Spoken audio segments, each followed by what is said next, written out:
Hola, bienvenidos a nuestra octava clase de Panorama del Nuevo Testamento. Soy Anita y hoy analizaremos el capítulo 5 de nuestros libros titulados Cartas sobre la Ley y la Gracia, Romanos y Gálatas.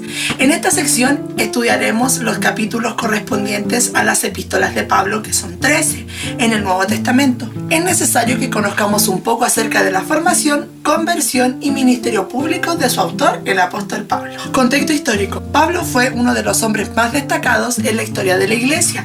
Su historia es una de las más asombrosas de la humanidad. El libro de los Hechos describe cómo Pablo conoció a Jesús. Los detalles más valiosos de su vida se encuentran en las cartas de Corintios, Gálatas y Filipenses. Pablo fue un judío de la ciudad de Tarso con un alto nivel de preparación, por muchos años llamado Saulo de Tarso. Consideremos varios detalles acerca del fondo histórico de Pablo. Estando joven aprendió a fabricar carpas. Hechos 18:3. A menudo usaba esta habilidad para ayudarse financieramente en su ministerio. Probablemente Pablo era también joven cuando comenzó a estudiar idiomas. Hablaba arameo, que era el idioma común en Palestina en los tiempos de Jesús. También hablaba griego y hebreo. Estudió la ley en Jerusalén con el gran maestro Gamaliel, Hechos 22:3, y en Gálatas 1:14 dijo que él había llegado a ser líder de la religión judía. En verdad, fue más ferviente de Dios y de la ley que muchos otros judíos. Saulo procuró arduamente seguir las tradiciones de los líderes judaicos. Fue fariseo como su padre, Hechos 23:6. A continuación, vamos a ver un cuadro donde aparecen las 12 experiencias que habilitaron a Pablo para ser un misionero efectivo. Saulo pertenecía a la tribu de Benjamín. Demostró su carácter de luchador, especialmente cuando perseguía a la iglesia. Gálatas 1:13. Participó en el asesinato de Esteban y continuó hostigando a la iglesia. Hechos 7:57 al 8:3.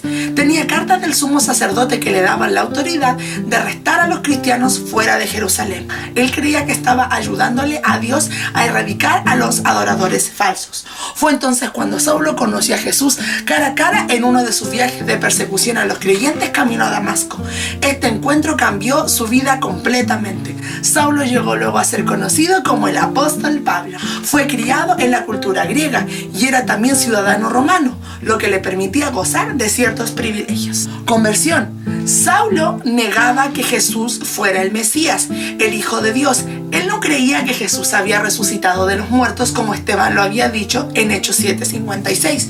Saulo participó y presenció ese asesinato como algo que aprobaba, como que era algo correcto. Pero nunca se imaginó que el mismo Señor se le apareciera camino a Damasco cuando iba a perseguir a los cristianos. Jesús estaba vivo. Él era el Hijo de Dios. Un poco después comenzó a predicar a Cristo como Salvador. El cambio que él tuvo duró por el resto de su vida. Este fue un cambio trascendental para el perseguidor de la iglesia. La nueva relación con Cristo que tenía ahora Pablo se describe en Gálatas 2:20, Filipenses 3:7 y 2 de Corintios 5 del 14 al 19. Pablo después regresó a su casa en Tarso entre 8 a 10 años. La Biblia dice muy poco de su vida durante esta época, pero poco a poco él llegó a ser un gran apóstol. Claramente, Pablo dice que Jesús lo nombró apóstol. El Señor también le reveló el evangelio a Pablo para que pudiera predicarlo a los gentiles. Gálatas 1, del 1 al 20. De ministerio público de Pablo.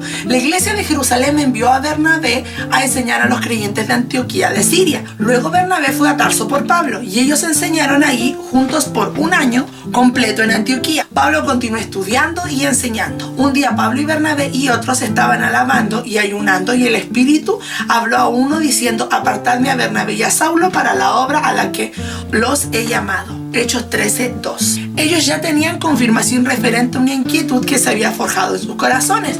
El grupo continuó orando hasta que llegó a ser claro para todos que el Espíritu estaba llamando a Bernabé y a Saulo para ser misioneros.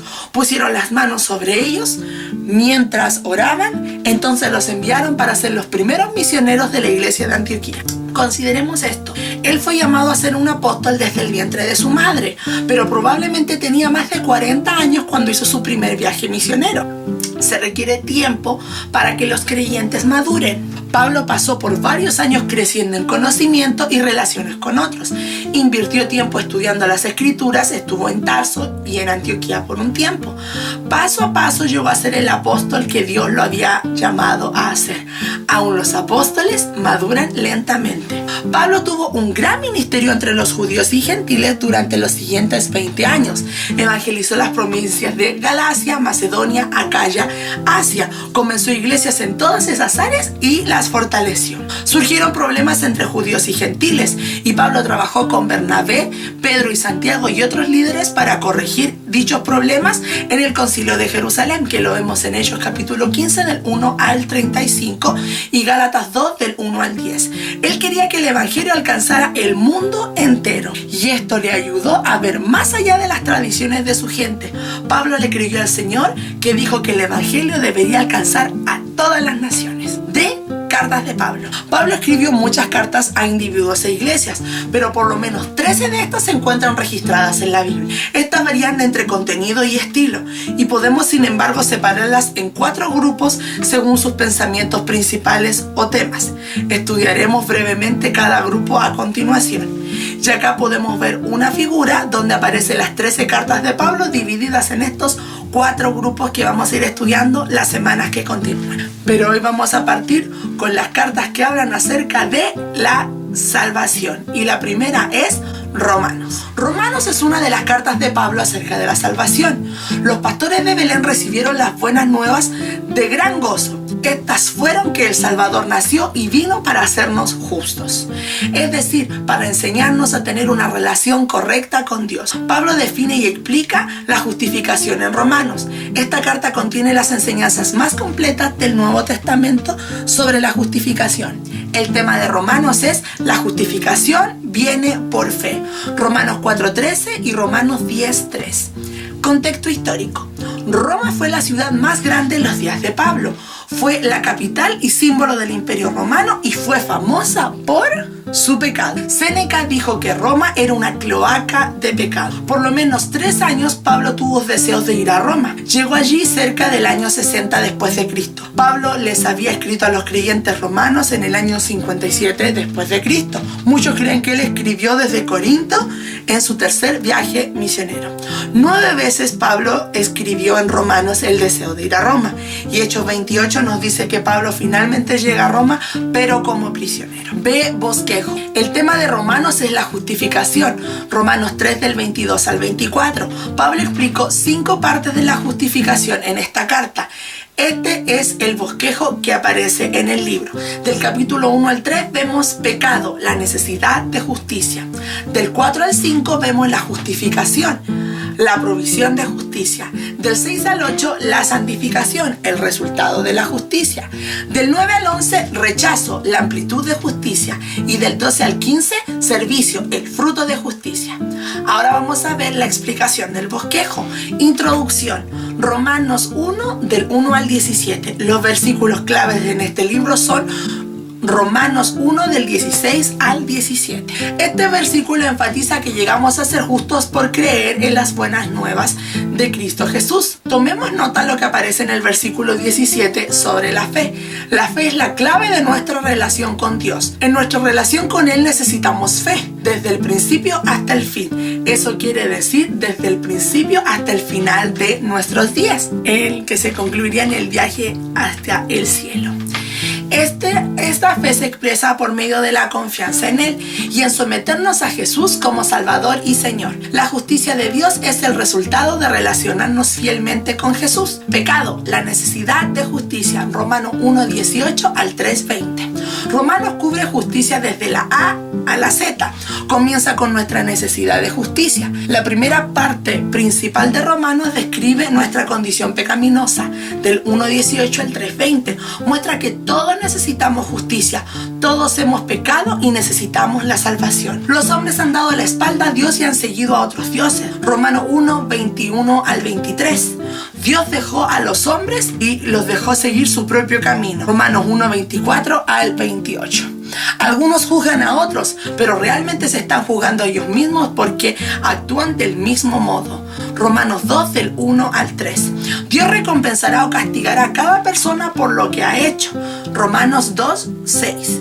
Los gentiles sin ley escrita de judíos conocen en sus corazones lo que es correcto e incorrecto. Romanos 2 del 14 al 15. Los judíos tienen la ley, pero no la obedecen completamente. Entonces ellos también son culpables. Romanos 2:27. Nadie puede ser considerado justo por seguir la ley. Romanos 3:20. Todos han pecado y no alcanzan la justicia que Dios demanda. Romanos 3:23. Justificación. La provisión de justicia. Romanos 3:21 al 5:21. Esta sección muestra que la fe en Jesús es la solución al problema del pecado. La salvación es por medio de la fe en Jesucristo. Romanos 3:22.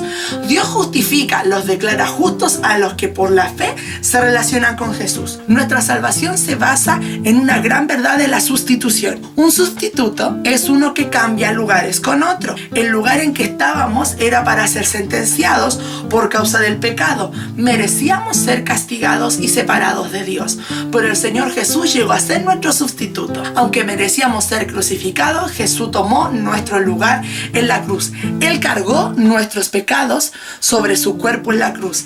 A cambio de nuestros pecados nos ofrece su justicia. Dios justifica a aquellos que están de acuerdo en recibir a Jesús como Salvador y Señor. Justificar significa declarar a alguien justo. Romanos 3:21 al 5:21 contienen variadas verdades relacionadas a la sustitución, justificación y justicia. Primero, Dios permanece justo, pero hace justo a los pecadores por medio de Cristo como sustituto. Romanos 3:24 al 26. Abraham es un ejemplo de justificación por la fe. Dios lo consideró justo porque Abraham confiaba en él. Abraham vivió mucho antes de llegar la ley. Por lo tanto, él no buscó ser justo guardando la ley, sino que le fue contada la justicia por la fe solamente. Romanos 4 del 10 al 13. Cuando un pecador es justificado, recibe bendiciones. Romanos 5 del 1 al 11. Estas bendiciones incluyen paz de Dios, gozo y esperanza. Nuestra justicia es el resultado de la muerte de Cristo en el Calvario. Romanos 5 del 12 al 21. Santificación. El resultado de justicia. Romanos capítulo 6 al capítulo 8. Otra palabra para santificación es santidad. La palabra griega para santo es agios. Suele traducirse como santos en el Nuevo Testamento. Somos santos por dos razones: por lo que hizo Jesús por nosotros y por lo que Él hace en nosotros. Estas dos partes de la santidad nunca se deben separar. Jesucristo murió por nosotros en la cruz y llegó a ser nuestro sustituto. Nuestra fe en lo que hizo Jesús por nosotros es la base de lo que Él hace en nosotros. Creemos en su muerte y resurrección. Nos arrepentimos de nuestros pecados para seguirlo. Lo recibimos en nuestra vida por la fe. Y entonces una cosa maravillosa sucede. El Señor Jesús comienza a obrar en nosotros. Nacemos de nuevo y llegamos a ser hijos de Dios. Participamos y recibimos y compartimos la naturaleza de Dios. La vida eterna de Dios fluye dentro de cada nuevo creyente. Dios crea de nuevo una persona por medio de este nacimiento espiritual. En el momento del nuevo nacimiento somos creados según Dios en la justicia y santidad de la verdad. Como creaciones nuevas en Cristo, no seguimos más los caminos del mundo. En vez de eso, seguimos la dirección del Espíritu Santo. Y día a día nos va cambiando para ser más como Dios en justicia y santidad. Segunda de Corintios 3:18. Acá una pequeña historia de que aparece en nuestro libro, donde dice de que había un hombre que tenía dos perros de pelea, un perrito blanco y un perrito negrito. En ese momento él cobraba apuestas por ver quién ganaba y las personas decían: ¿cómo vamos a poder determinar quién gana? Es imposible, los dos se ven tan imponentes. Pero había una estrategia que tenía este caballero. Él, el día de la pelea, cuando quería que un perrito ganara, le daba alimento a él y al otro no le daba. Por eso ganaba uno. Y así, cuando él quería que las apuestas fueran variando, alimentaba al que quería que ganara. Entonces esto es matemáticas básicas, mis hermanos. Si nosotros, en nuestra lucha de la carne versus el espíritu, si alimentamos el espíritu, bien vamos a ganar las batallas. Si alimentamos la carne, nunca va a ganar nuestra área espiritual y vamos a ver sucumbidos en la derrota por nuestra propia responsabilidad. Romanos 6:1 al 8:39, Pablo describe la lucha entre los que están bajo la ley y los que están bajo la gracia. También describe la lucha entre la carne, naturaleza pecaminosa, y el el espíritu, la constante lucha. En esta figura que aparece a continuación, bueno, ninguno puede servir a dos señores. O somos esclavos del pecado o esclavos de la justicia. Podemos comparar el servir al Señor o servir a la carne, en la imagen que va a aparecer a continuación. Romanos 8 describe a una persona nacida de nuevo que es guiada por el Espíritu. Romanos 8 del 1 al 17. Cuando somos guiados por el Espíritu ya no somos impotentes como los que están bajo la ley, Gálatas 5:18. Y guiados por el Espíritu logramos hacer buenas obras en vez de hechos malos, Gálatas 5 del 19 al 26. En contraste entre Romanos 7 y 8 es el mismo que hay entre una persona que no es salva y una persona santa. Pablo fue antes una persona no espiritual, un pecador que vivía bajo la ley, pero Jesús lo cambió a una persona espiritual, un santo viviendo bajo la gracia. Guiado por el Espíritu Santo, Pablo aprendió a llevar cautivo todo pensamiento a la obediencia de Cristo, 2 de Corintios 10:5. Y después de nacer de nuevo, Pablo ya no fue esclavo a los deseos de su cuerpo. En vez de esto, su cuerpo fue su esclavo. 1 de Corintios 9:27. La otra parte del bosquejo, rechazo, la amplitud de la justicia, incluye a los judíos y a los gentiles. Romanos capítulo 9 al capítulo 11. En esta próxima sección, el evangelio es para todo el mundo. Es tanto como para los judíos como para los gentiles. El evangelio fue primero para los judíos. Muchos de ellos rechazaron el Salvador y Mesías que Dios les había enviado. Temporalmente Dios puso a un lado al pueblo de Israel, pero no les ha echado fuera. Romanos 11:1. Dios está en control desarrollando su propósito de redención. Romanos 9 del 19 al 32. Ahora el evangelio es para todos. Todo hombre que invocare el nombre del Señor será salvo. Romanos 10:13. Y el día de la restauración y bendición de Israel vendrá. Romanos 11, 25 al 32. Y la última parte de esta sección de Romanos es el servicio, el fruto de justicia. Romanos 12 al capítulo 15. Estamos estudiando 5 grandes divisiones de Romanos sobre justicia. Hemos llegado a la quinta, que es el servicio. La justicia es como un árbol que produce fruto. Los que son justos con Dios se dedican al Señor. Esta es la manera en que le alabamos. Romanos 12 del 1 al 2. Humildemente sirven a otros, tienen buenas relaciones con otros, se someten y honran al gobierno y tienen actitudes correctas hacia todos los creyentes. Romanos 13:8 al 15:13. Y ahora, terminando con Romanos, vamos a comenzar con Gálatas. Vamos a ver el contexto histórico. Si estuviéramos estudiando las cartas de Pablo según su fecha, deberíamos comenzar con Gálatas. La mayoría de los maestros bíblicos están de acuerdo en que esta fue la primera carta que escribió Pablo. Le escribió estas cartas a las iglesias en las provincias de Galicia. En su primer viaje misionero, él fue al sur de Galicia, Hechos 13:4 al 14:28. Recuerden que allí ministró en las ciudades de Antioquía, Pisidia, Derbe, Listra e Iconio. Muchos maestros bíblicos creen que Pablo escribió a los Gálatas, a los creyentes del sur de Galacia, aproximadamente en el año 49 después de Cristo. Esto tuvo que ser poco antes del gran concilio de la iglesia en Jerusalén, Hechos capítulo 15. Gálatas contiene una defensa fuerte de la justificación por la fe. Pablo enfatiza en que el hombre no es justificado por las obras de la ley, sino por la fe de Jesucristo. Gálatas 2:16. Los gálatas habían recibido el evangelio, habían sido justificados por la fe en Cristo. Sin embargo, los maestros judíos, conocidos como los judaizantes, estaban guiando a ellos a volver al error. Estos maestros les decían que tenían que seguir a Moisés y a Jesús. O sea, debían aceptar a Jesús como Señor y Salvador, pero seguir cumpliendo los ritos de la ley. La mayoría de los primeros creyentes eran judíos. Estos primeros seguidores de Jesús continuaron con el estilo de vida judía. Asistían a las sinagogas para alabar y aprender, ofrecían sacrificios en el templo, celebraban las fiestas judías y obedecían las reglas de Moisés que Moisés les había dado. Circuncidaban a sus hijos como todos los judíos y vivían socialmente distanciados de los gentiles. Entonces los gentiles comenzaron a recibir a Cristo. Esto forzó a los creyentes judíos a enfrentar nuevas preguntas. ¿Deberían ser circuncidados los gentiles? ¿Deberían vivir como judíos para ser salvos? La reunión de Hechos 15 se basó en estas preguntas. Los judaizantes enseñaban que la circuncisión era necesaria para la salvación, pero Pablo les recordó a los gálatas las verdades básicas prácticas del Evangelio. Somos salvos por la fe en Jesús y no por guardar la ley de Moisés. Tenemos un solo Salvador, no dos. Pablo dijo que a los gálatas que habían abandonado a Jesús y estaban siguiendo un evangelio diferente, Gálatas 1 del 6 al 7. Dijo que los que estaban tratando de guardar la ley estaban bajo maldición, Gálatas 3:10. Enfatizó que la salvación es por la fe en Jesús solamente. Bajo el nuevo pacto, la circuncisión no tiene un valor religioso, Gálatas 5:6. De hecho, Pablo dijo que los que confiaban en la circuncisión o en la ley de la gracia habéis caído, Gálatas 5:4. El propósito de Gálatas, vemos un propósito mayor y un propósito menor. Después de un saludo breve, Pablo declara el mayor problema. Estaba maravillado de que los gálatas hubiesen abandonado tan rápido el evangelio de la gracia.